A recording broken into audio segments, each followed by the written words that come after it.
So I'm going to spend a few minutes, and I put some slides together tonight, which I haven't done before, to try to put tonight in some context that I think has been some thinking that root cause has been percolating for probably the last 18 months now. And it's why I think that today the Social Innovation Forum as a concept is probably more important than ever. Because I think that what we're really talking about today is that we're at a very interesting point in time. My generation has actually never been part of a time in which we actually have to fundamentally think about how we do more with less. It's a very interesting time. We're coming out of a recession, but it's slow growth. People talk about a jobless recovery. Individuals are thinking about how do they consider how they spend their money, how they give their money. I think it's hard to find corporations, people in the public sector or in the nonprofit sector that aren't at one time or another in the last few years thinking differently about what expenses they're doing, what type of ways in which they're going into the current markets or new markets. It's a real interesting time for us to think about how we do more with less. I actually think that while we're in that time, more important than ever right now is how we deal with the social issues that we face. That in order for us to possibly find what we would hope would be a next level of an income, wealth generation, economic growth curve, there are some fundamental issues that I think we probably can't ignore anymore to get there. Education, for example, that I think it becomes pretty clear that if we're going to compete in the 21st century, we're probably going to need to tackle education. And while we're pouring tons of resources in, I think people are feeling around that we just have to make progress faster. And yet, we have to do more with less. I think there's a lot of people that would argue that we have to really get focused on how we can get a much better trained workforce. For that workforce, whatever become those next great industries, the chances are, like in the environment, those next great industries are going to need a very different workforce than we possibly have today.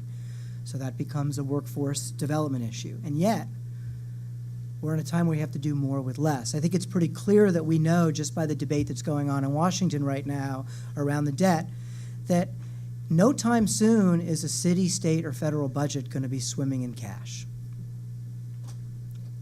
And not only that, but it makes the philanthropic dollar that much more important as well. Every dollar that we spend, every resource that we put out is going to be so critical right now if we think that in order for us to compete, in order for us to make progress, in order for us to continue to grow, we're going to need to actually fundamentally face some of these social issues, which actually have not made a lot of progress over the last 20 years in this country. So that's where innovation and entrepreneurship really come in.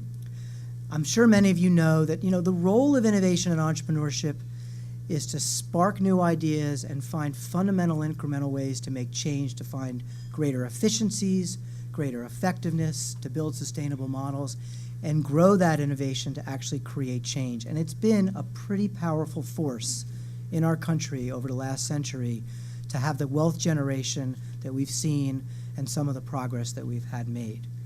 Examples that you hear all the time of Dell Computer that started in a garage, and other companies like Zipcar that was just a great idea that now is going public, happen, and they create jobs and they create amazing amounts of change. But the challenge right now that I think we face is how do we take the principles of innovation and entrepreneurship and fundamentally make them game changers for how we deal with social issues? How do we do that? And I think that, quite frankly, we're up for a pretty steep roadblock here, and here's why. I want to explain to you a bit about how the capital markets, looks like that, that's, my title is gone. So how the capital markets generally flow and how innovation works.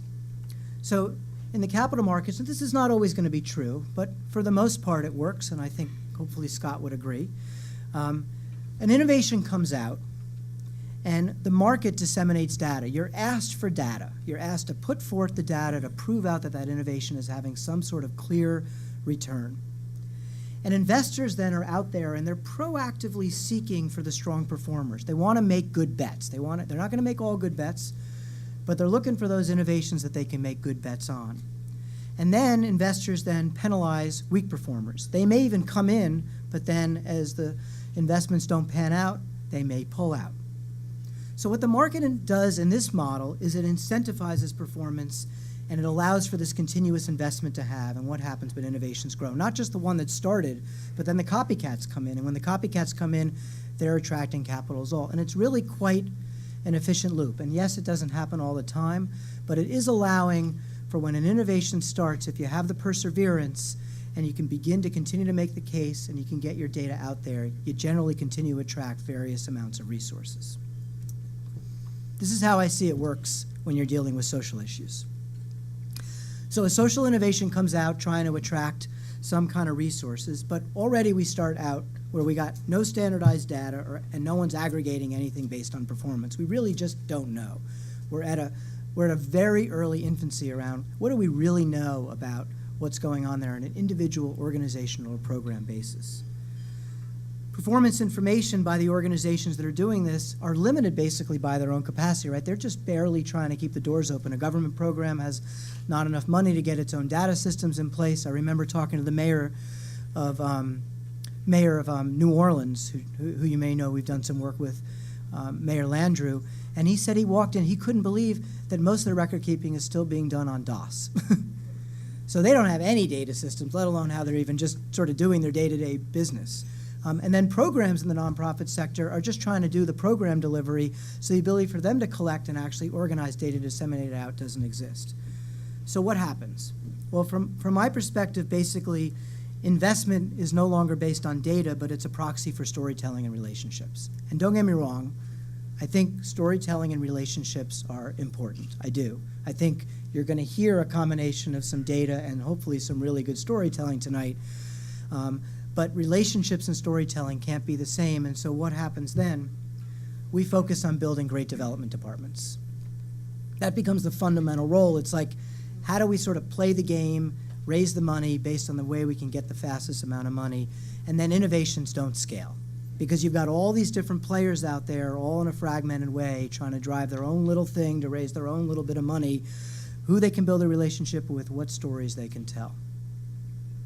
So what do we do about this premise? Well, that gap that we see, I believe, is that we actually need to begin to create social impact markets. We have financial markets out there.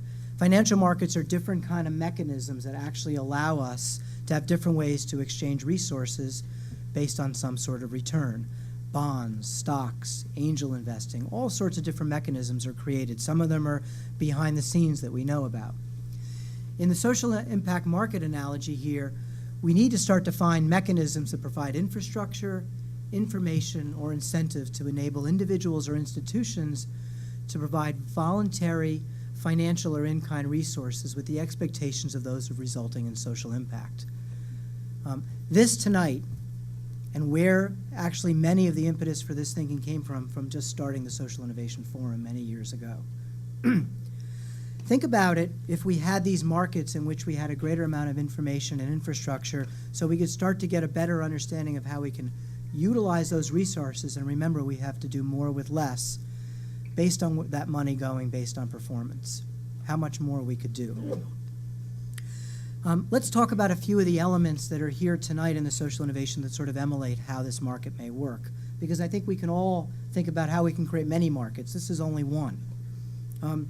One of the things that we have to do in these markets, they have to be social issue focused. We have to start to get extremely clear on what's the problem we're even trying to solve. So if you think about tonight, we have social issue tracks.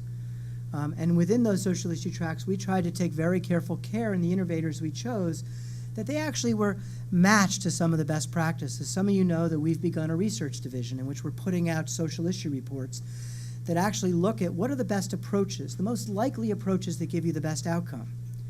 And when you think about an organization like Future Chefs that is here tonight, and you link that up to our workforce development report, you see that hard skills training is a proven way in which to have a proven outcome. So you look at that organization, say they're probably on the right track.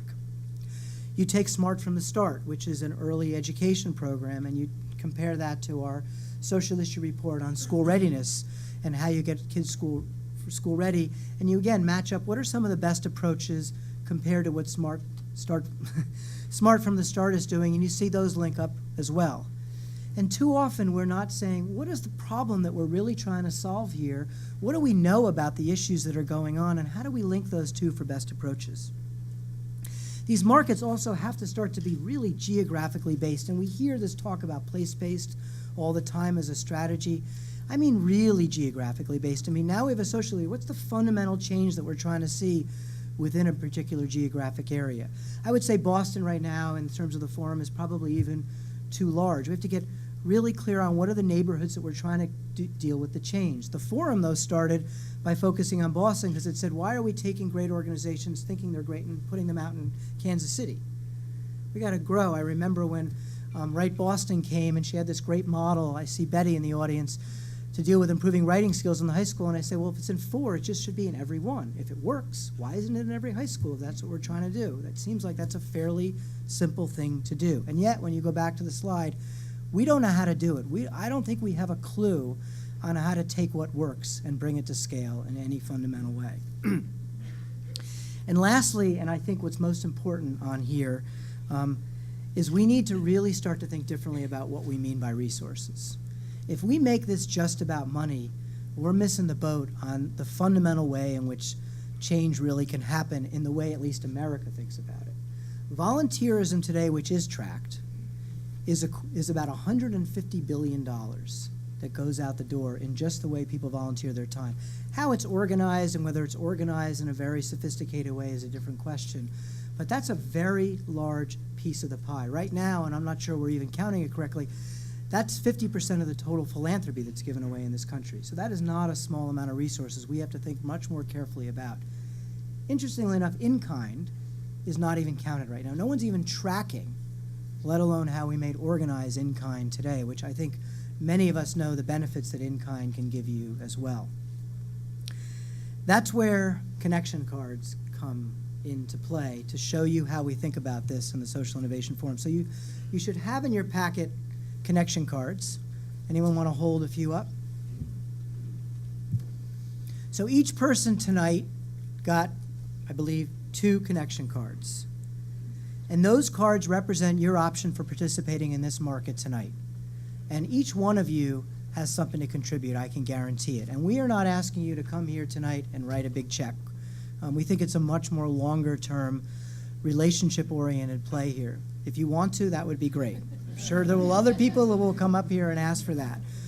We're asking you to listen to the presentations. We're asking you to go and meet some of the innovators. We're asking you to think about, is there financial resources you like to give? Is there a way you may be able to volunteer your time? Do you have an in-kind way you can have support? Or maybe it's just, I'd like to have a cup of coffee with someone and begin the conversation. But that's the way the market gets activated in some way. So that's what tonight is really about. It's beginning to get much more deliberate about activating these social impact markets. And I would encourage you, for those who are funders in the room, to think about how you might create your own mechanisms for doing this as well. Because this is just one small way, and there are many examples that are beginning to be started all across the country of different ways to do this.